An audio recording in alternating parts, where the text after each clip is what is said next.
আসসালামু আলাইকুম দর্শক, আমরা এসেছি উজবেকিস্তানের সামরখন্দে। এটা হলো ইমাম আল বুখারীর মাজার শরীফ। মাজারে এসেছি, কিন্তু দুঃখের বিষয় হলো কনস্ট্রাকশনের কাজ করার কারণে আমরা আসলে ভিতরে যেতে পারছি না। তো বিশেষ করে ইমাম আল বুখারীর মাজারে আসার যে স্বপ্ন ছিল, স্বপ্নটা পূরণ হয়েছে আলহামদুলিল্লাহ। আমরা আপনাদেরকে যদি কনস্ট্রাকশনের কাজ না হতো তাহলে হয়তো দেখাতে পারতাম যে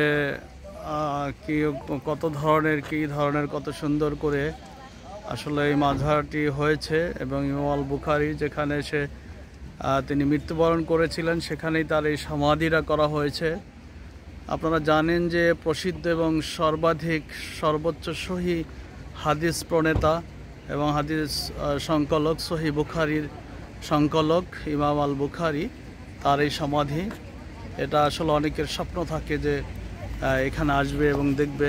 আসলে দেখাই যে আমার রৌদ্র দেখেন, এই যে আমার এটা ইমাম আল বুখারীর মাজারের ঠিক একদম সামনে আছি আমরা।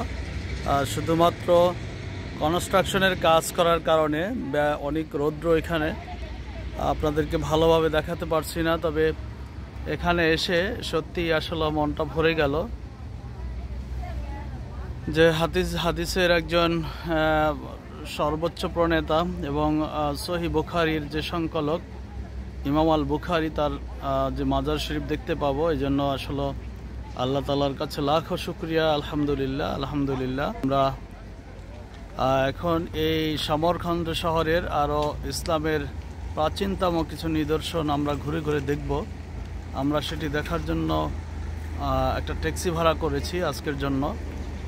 তো আপনারা যারা আসবেন তারা এসে হয়তো বা পুরোপুরি কনস্ট্রাকশনের কাজ শেষ করা অবস্থায় দেখতে পারবেন। এই হলো তার সমাধিস্থলে যে মাজারটি হয়েছে সেটি। তো সবাই আমাদের সাথেই থাকবেন। ওকে।